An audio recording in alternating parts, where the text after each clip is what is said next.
Assalamualaikum warahmatullahi wabarakatuh. Di sini kami dari kelompok terakhir akan mempresentasikan tentang pelaporan keuangan organisasi non-profit. Berikut adalah nama-nama dari anggota kelompok kami. Yang pertama, Lisete Felisa, NPM 150. Yang kedua, Jevlin Alfadina, NPM 160. Dan yang terakhir ada Novia Putri A, NPM 171.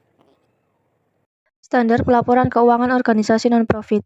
IAI menerbitkan Pernyataan Standar Akuntansi Keuangan Nomor 45 tentang Pelaporan Keuangan Organisasi Nirlaba. Dalam PSAK tersebut antara lain menguraikan tentang tujuan pelaporan keuangan. PSAK nomor 45 memberikan pengertian tujuan laporan keuangan organisasi nirlaba adalah untuk menyediakan informasi yang relevan untuk memenuhi kepentingan para penyumbang, anggota organisasi, kreditur, dan pihak lain yang menyediakan sumber daya bagi organisasi nirlaba. Selanjutnya adalah sifat pembatasan dana. A. Pembatasan permanen adalah pembatasan penggunaan sumber daya yang ditetapkan oleh penyumbang agar sumber daya tersebut dipertahankan secara permanen. Yang B. Pembatasan temporer adalah pembatasan penggunaan sumber daya oleh penyumbang yang menetapkan agar sumber daya tersebut dipertahankan dengan periode tertentu. Yang C. Sumbangan terikat adalah sumber daya yang penggunaannya dibatasi untuk tujuan tertentu oleh penyumbang. Dan yang D. Sumbangan tidak terikat adalah sumber daya yang penggunaannya tidak dibatasi oleh tujuan tertentu oleh penyumbang. Bab selanjutnya yaitu tujuan laporan keuangan organisasi non-profit. Jadi tujuan dari laporan keuangan organisasi non-profit ada dua.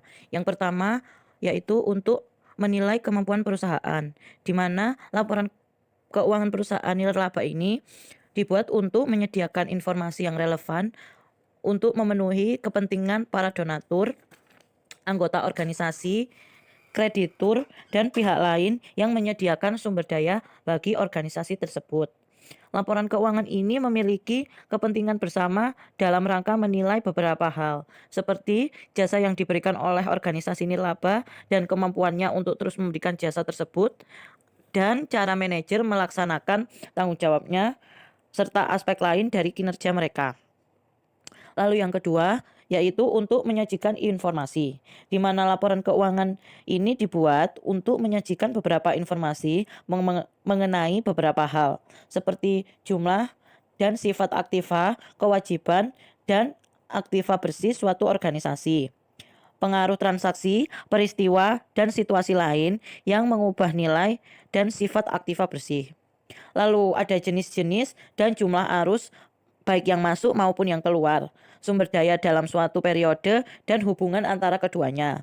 Lalu ada cara organisasi mendapatkan dan membelanjakan kas, memperoleh pinjaman dan melunasi pinjaman, dan faktor lain yang berpengaruh pada likuiditasnya.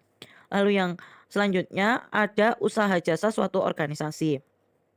Dan yang terakhir adalah setiap laporan keuangan menyediakan informasi berbeda dan informasi dalam satu laporan keuangan biasanya melengkapi informasi dalam laporan keuangan lain. Selanjutnya adalah subbab pengguna laporan keuangan organisasi non-profit. Jadi para pengguna laporan keuangan organisasi non-profit ini memiliki kepentingan bersama yang tidak berbeda dengan organisasi bisnis, yaitu untuk menilai jasa yang diberikan oleh organisasi nirlaba dan kemampuannya untuk terus memberikan jasa tersebut. Lalu yang kedua adalah cara manajer melaksanakan tanggung jawabnya dan aspek kinerja manajer.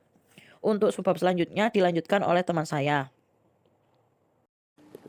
Selanjutnya di sini saya akan menjelaskan tentang laporan posisi keuangan, yaitu salah satu laporan keuangan yang memberikan informasi tentang posisi aktiva, kewajiban, dan modal yang disajikan pada akhir periode. Selanjutnya, fungsi laporan posisi keuangan. Terdapat beberapa fungsi dari laporan neraca, yaitu sebagai berikut. Yang pertama, likuiditas. Likuiditas ini bisa dikatakan sebagai acuan atau tolak ukur dalam mencerminkan jumlah waktu yang diperlukan sampai kewajiban bisa dilunasi atau dibayar.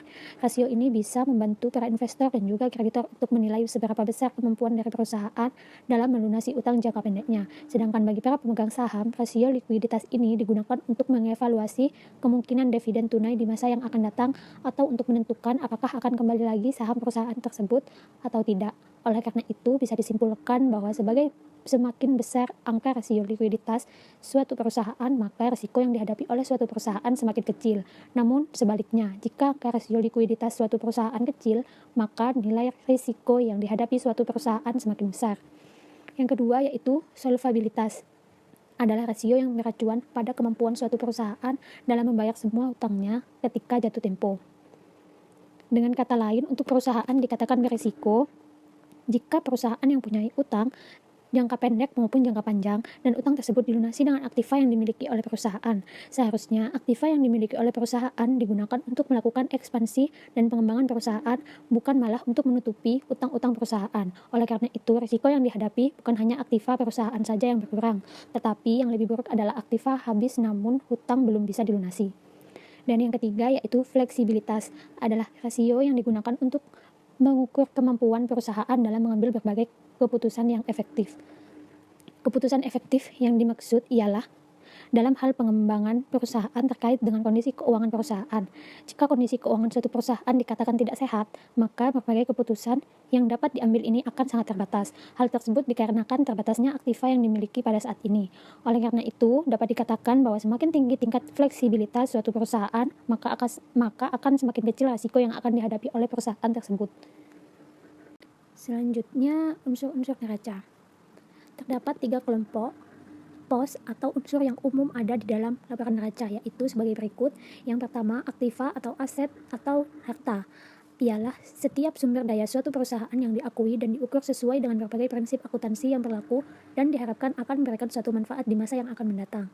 Dan yang kedua yaitu kewajiban atau hutang atau liabilitas, ialah suatu kewajiban perusahaan pada saat sekarang yang diakibatkan dari peristiwa yang terjadi di masa lalu yang penyelesaiannya dilakukan masa depan akan menimbulkan arus keluar sumber daya perusahaan yang mengandung manfaat ekonomi. Dan yang terakhir yaitu modal atau ekuitas, adalah hak residual atas aktiva perusahaan setelah dikurangi dengan seluruh kewajiban. Persamaan yang timbul dari pos-pos tersebut yang sudah saya jelaskan ialah aktiva sama dengan kewajiban plus modal. Klasifikasi laporan posisi keuangan.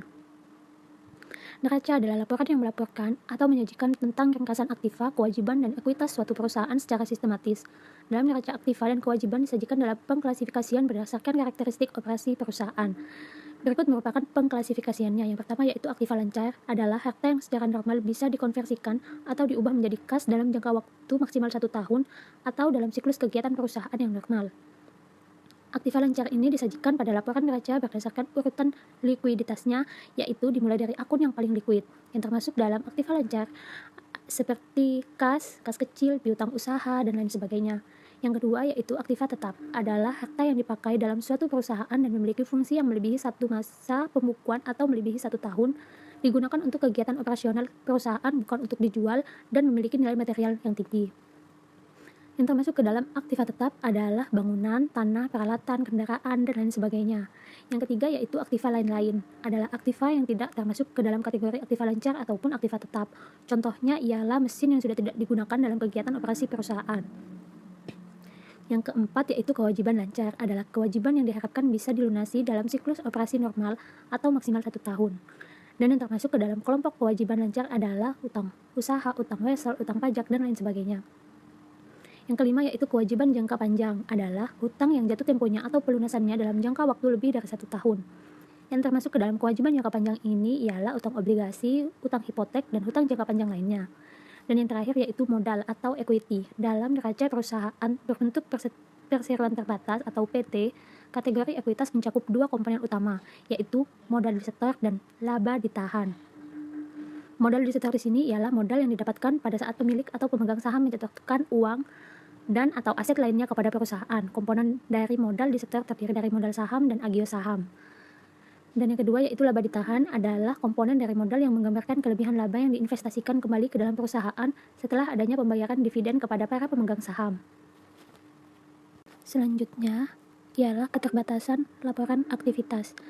Yang pertama yaitu perbedaan metode akuntansi yang digunakan. Maksudnya, entitas dengan bidang yang sama namun dapat menggunakan metode akuntansi yang berbeda. Perbedaan penggunaan akan menyebabkan perbedaan laporan aktivitas. Yang kedua yaitu pertimbangan manajemen yang subjektif. Dan yang terakhir yaitu dasar perhitungan pembuatan kebijakan periode selanjutnya untuk membantu proses penyusunan anggaran. Selanjutnya, laporan arus kas adalah bagian dari laporan keuangan suatu perusahaan yang dihasilkan pada suatu periode akuntansi yang menunjukkan aliran masuk dan keluar uang atau kas perusahaan. Dalam arti sempit, laporan arus kas artinya sebuah laporan keuangan yang menyajikan arus kas masuk dan arus kas keluar dari sebuah perusahaan dengan tujuan untuk memberikan informasi mengenai sumber penggunaan perubahan kas dan setara kas selama satu periode akuntansi. Informasi ini disajikan untuk pertanggungjawaban dan pengambilan keputusan di masa yang akan mendatang. Selain itu, laporan arus kas juga menyajikan laporan historis. Informasi historis yang diberikan mengenai perubahan kas dan setara kas dari suatu perusahaan melalui laporan arus kas yang mengklasifikasikan kas berdasarkan aktivitas operasional, aktivitas pendanaan, dan aktivitas investasi selama satu periode akuntansi. Di sini, ruang lingkup dari laporan arus kas adalah suatu kegiatan menyusun laporan arus kas sesuai dengan kaidah dan persyaratan tertentu yang kemudian menyajikan laporan tersebut sebagai bagian tak terpisahkan dari laporan keuangan untuk setiap periode penyajian laporan keuangan. Ruang lingkup penyusunan laporan arus kas ini berlaku bagi seluruh satuan organisasi atau perusahaan yang disebutkan di dalam peraturan perundang-undangan, termasuk di dalamnya organisasi dalam lingkungan pemerintah pusat maupun daerah. Namun, ada juga beberapa perusahaan negara atau daerah yang tidak wajib menyusun laporan arus kas, di mana perusahaan tersebut harus diatur. Selanjutnya, manfaat informasi arus kas yang pertama yaitu sebagai indikator arus kas pada masa yang akan mendatang. Yang kedua, untuk menilai kecermatan atas taksiran arus kas yang telah dibuat sebelumnya. Yang ketiga, yaitu alat pertanggungjawaban arus kas masuk dan arus kas keluar selama periode pelaporan. Dan yang terakhir yaitu, apabila dikaitkan dengan laporan keuangan lainnya, laporan arus kas memberikan informasi yang bermanfaat bagi pengguna laporan dalam mengevaluasi perubahan kekayaan bersih atau ekuitas dana suatu entitas pelaporan dan struktur keuangan pemerintah, termasuk likuiditas dan solvabilitas.